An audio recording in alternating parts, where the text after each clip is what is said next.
Let's find out more about editing. Right now I'm in Open Router, no specific book that we're tied to, so we're just going to talk about editing, what we need to look for, what actually editing is, all that kind of good stuff.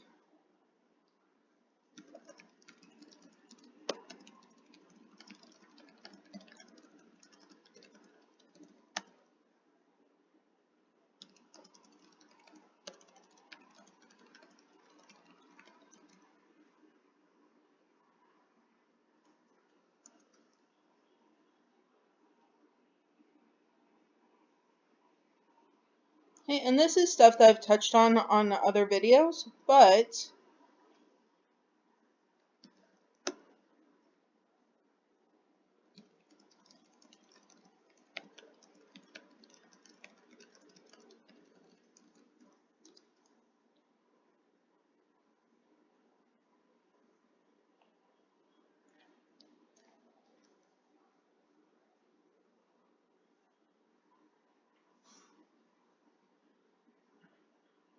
Right, so here are the stages of editing, and this is really what I wanted to show you in this video. I'm going to post both of these in the comments so that you have them, but a lot of people don't know what exactly goes into editing, what are the stages, what should we be doing, so that we can get the most out of our books to make them as clean and presentable as possible.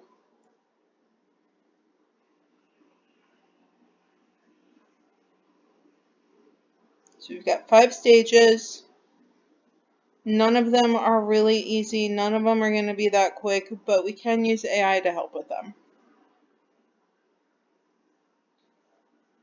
We've touched on a little bit of developmental editing already when we were asking about pacing. I'm going to show you that as well. But that'll be when we go back to the seaside story.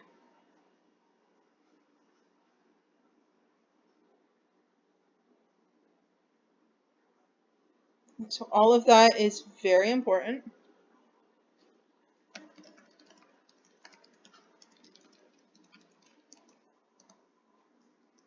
And how about just some tips?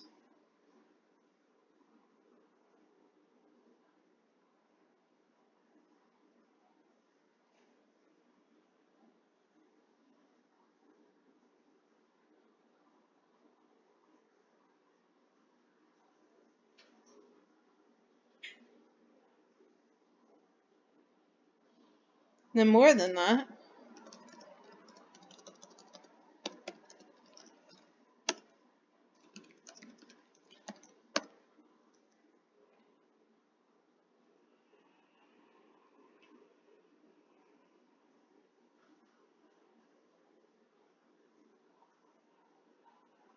and this is Claude 3 Haiku, a very cheap, very easy AI, and I'm going to show you what this conversation has actually cost.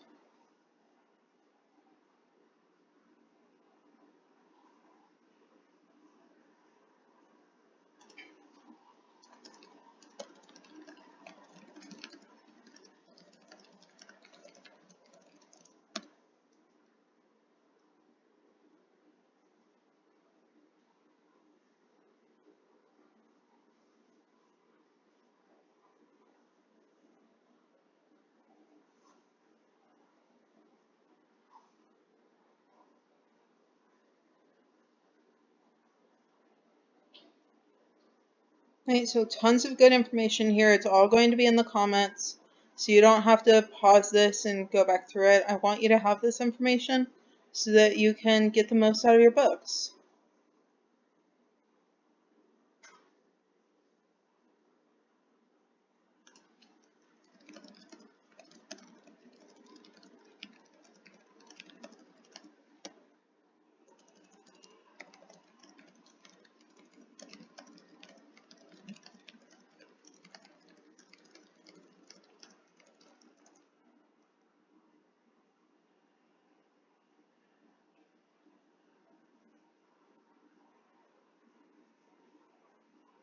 And I wouldn't say rely exclusively on the AI, but definitely use it for a tool. You know, you're still doing the editing, you're still changing everything that you need to, but it's nice to get that feedback and that instant feedback at that. so that you're not waiting for your beta readers to come back in a month or a month and a half with their thoughts on your book. You're not paying an editor to go through and do the big things like pacing, because that's something that you're paying them for that the AI can easily tell you. If you use an editor, send them something as clean as possible. A lot of people can't afford an editor, and that's okay too. Or you don't have someone who's willing to be your editor for free, like a really good friend. That's alright. There's absolutely nothing wrong with relying exclusively on the AI to give you that feedback. Just make sure that you do the edits yourself so that you know exactly what's going into it, and the AI can go absolutely off the wall at some points.